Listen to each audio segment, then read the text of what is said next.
Assalamualaikum warahmatullahi wabarakatuh. Kali ini saya akan menyampaikan materi tentang percobaan faktor tunggal pada rancangan acak lengkap. Ada beberapa topik yang bisa kita pelajari pada percobaan faktor tunggal. Di antaranya ialah percobaan faktor tunggal pada rancangan acak lengkap atau disebut juga sebagai RAL. Yang kedua adalah percobaan faktor tunggal dengan rancangan faktor tunggal pada rancangan bujur sangkar Latin atau RBSL.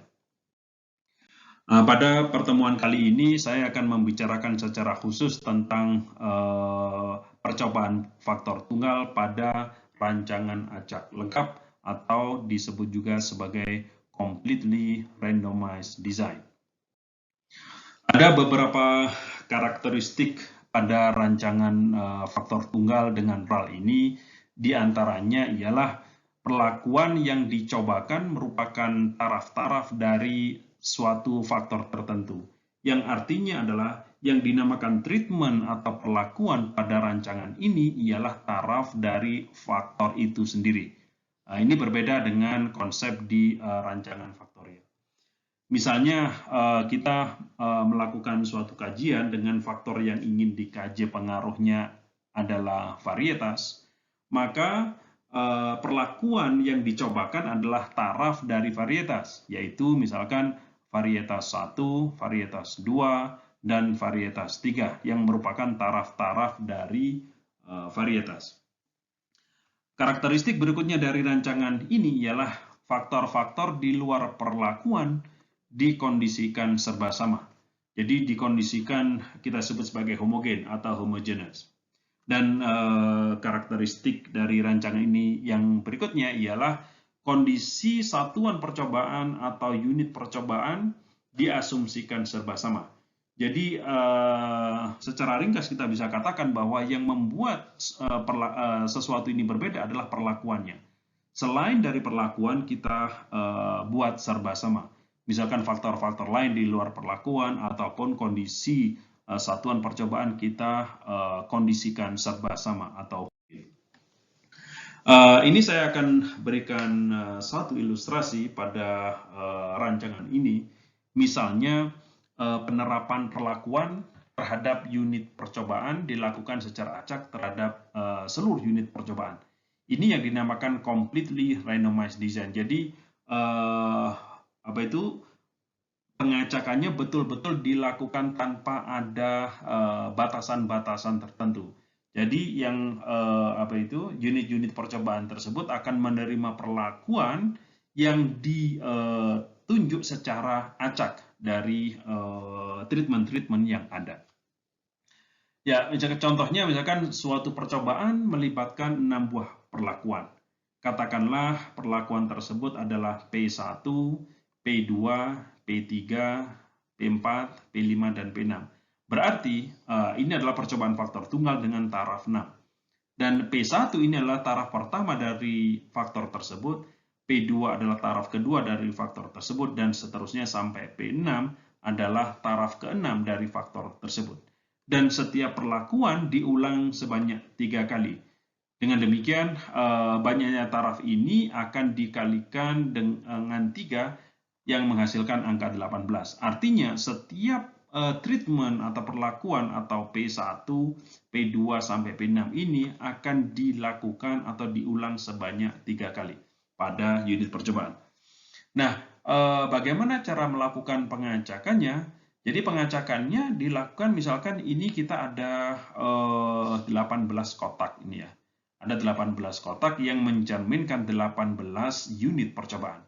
Berikutnya, di kotak pertama ini akan mendapatkan perlakuan yang mana itu harus ditunjuk secara acak. Ada beberapa cara untuk menempatkan perlakuan tertentu ini secara acak. Bisa dilakukan dengan kertas kecil atau lot, bisa juga dengan menggunakan program komputer, bisa juga dengan menggunakan kelereng yang diberi nomor atau perlakuan dan sebagainya. Jadi intinya misalkan ini kotak yang pertama ini atau unit percobaan yang pertama ini mendapatkan P1, P1 ini adalah acak. Ini adalah kebetulan aja ini P2, tetapi sebenarnya P2 ini juga ditempatkan secara acak. Yang kotak yang ketiga menerima P1 ini juga ditempatkan secara acak, dan seterusnya, sehingga masing-masing taraf atau treatment ini akan muncul sebanyak 3 kali tanpa ada batasan tertentu. Jadi maksudnya ialah P1 ini tidak harus muncul di baris 1, P2 tidak harus muncul di baris kedua, dan seterusnya. P1 bisa muncul di mana aja, P2 bisa muncul di mana aja, dan seterusnya. Ini yang dinamakan completely randomized design atau rancangan acak lengkap. Dan ini ya, ini kalau kita lihat, atau mungkin lebih sederhananya kita lihat yang ini ya. Jadi ini adalah pengukuran atau peubah respon sama dengan pengaruh perlakuan ke I ditambah dengan galat.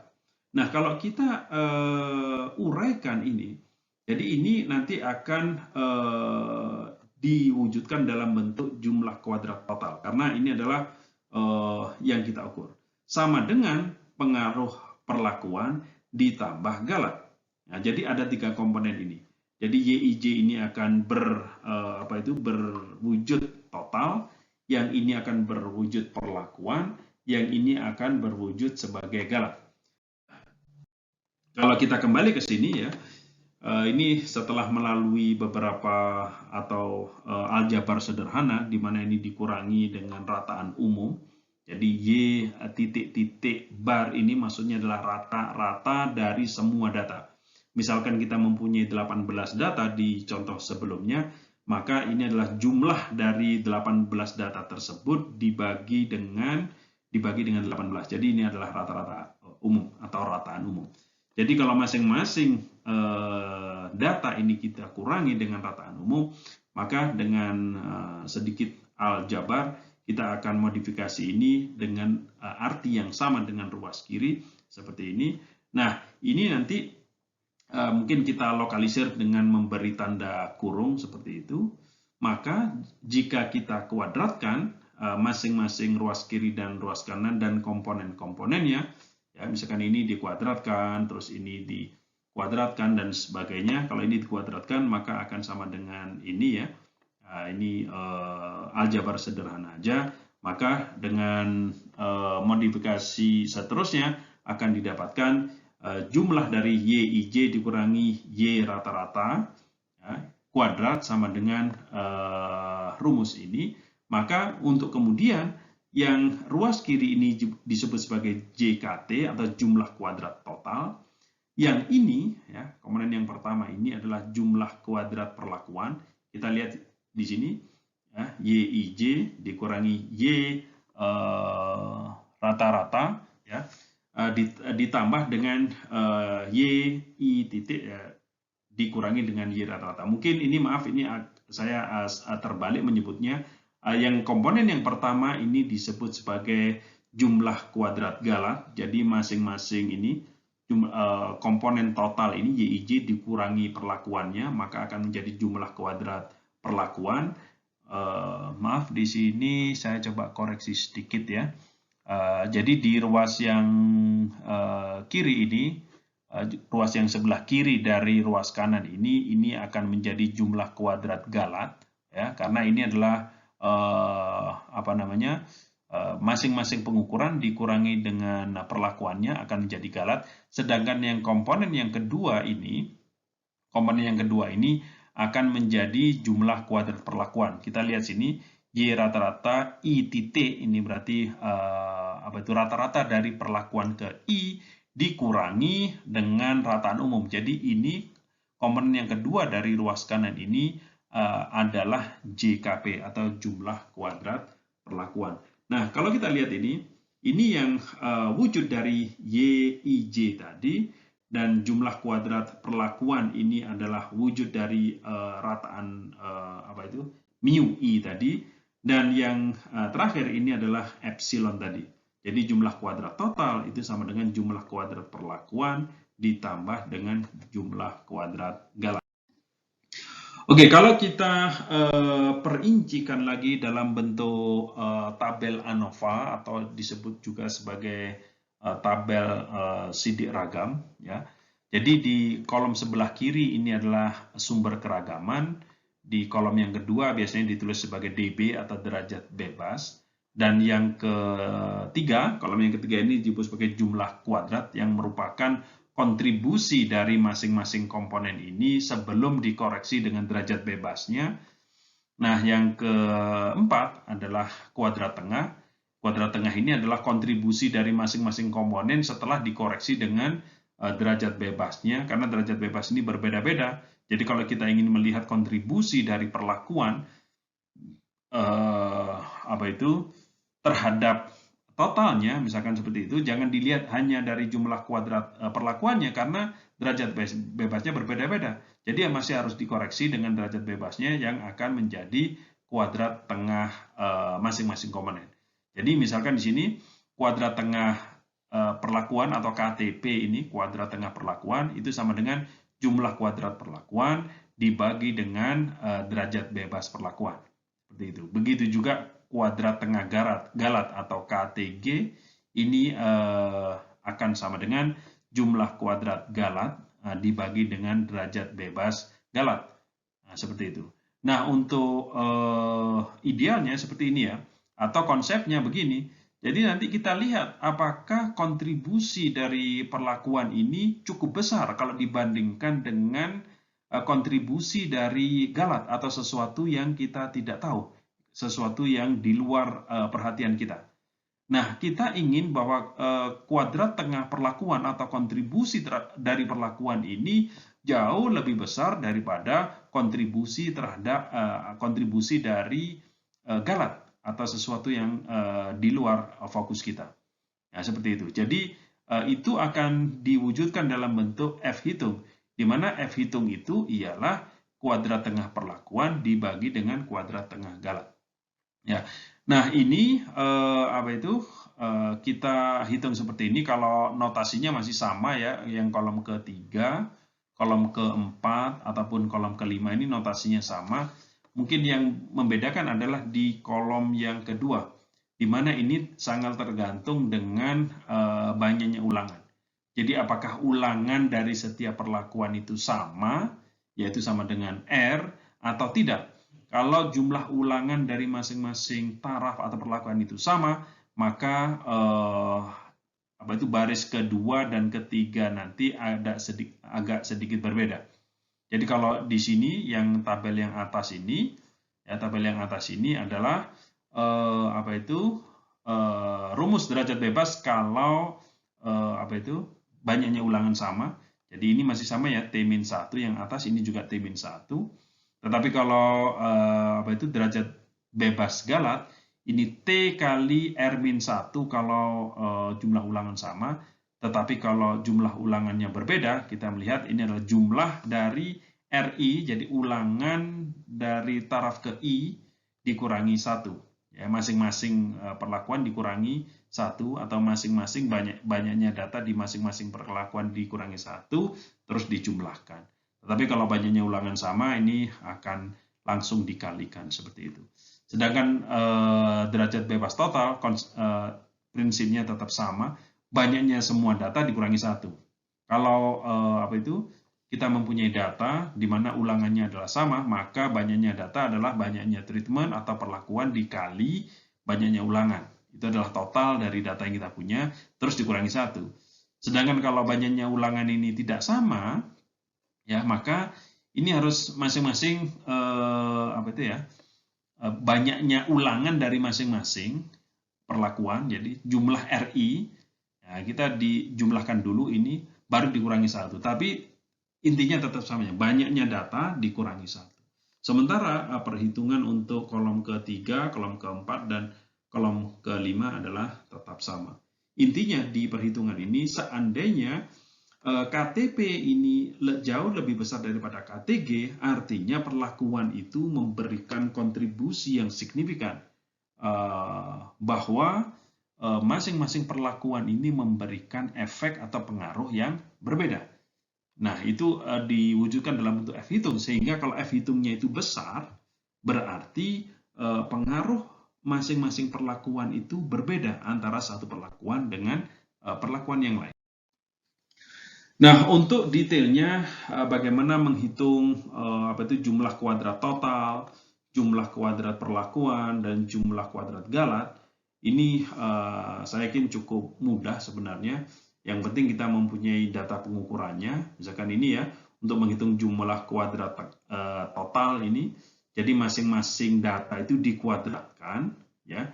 Jadi misalkan kita mempunyai 18 data, jadi data pertama dikuadratkan, ditambah kuadrat dari data kedua, ditambah kuadrat dari data ketiga, dan seterusnya ditambah data nomor 18 yang sudah dikuadratkan. Ya.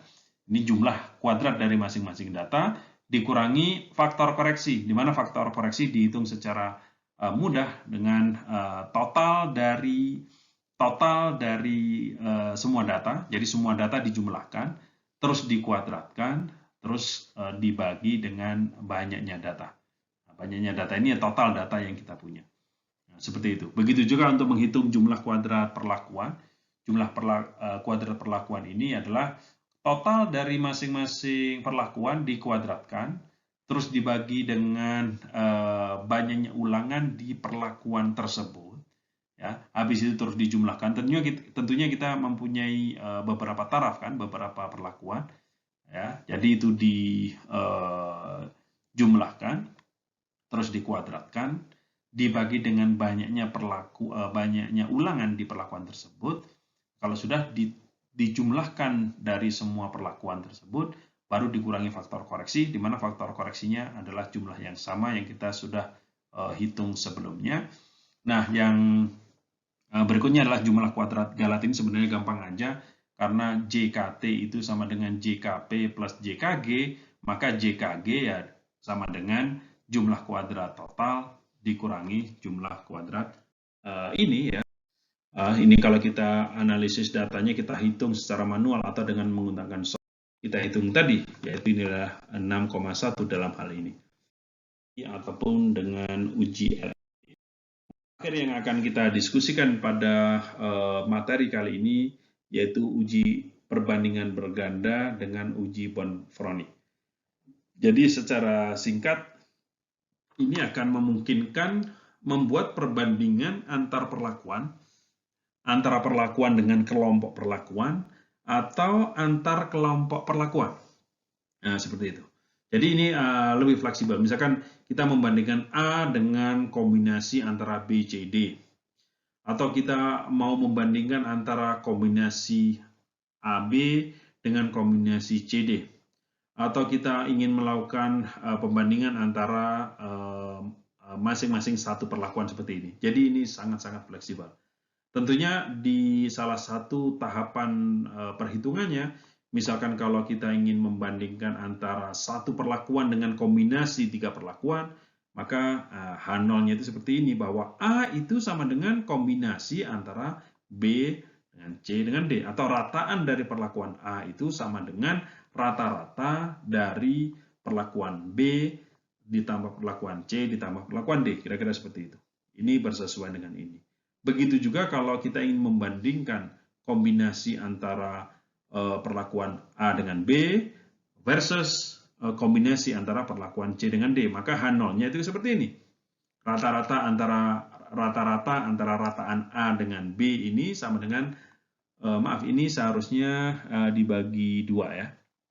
Nah, karena ini ada 2 perlakuan. Ya, dibagi 2 ini. Maaf, ada koreksi di sini. Begitu juga kalau untuk yang ketiga. Ini konsep dasar tentang uji Bonferroni. Tentunya di level ini kita bisa coba lakukan perhitungannya dengan menggunakan software, plus mungkin untuk cross check, untuk melihat, untuk memastikan bahwa kita ini betul-betul paham, mungkin bisa dibarengi dengan mencoba melakukan perhitungan secara manual.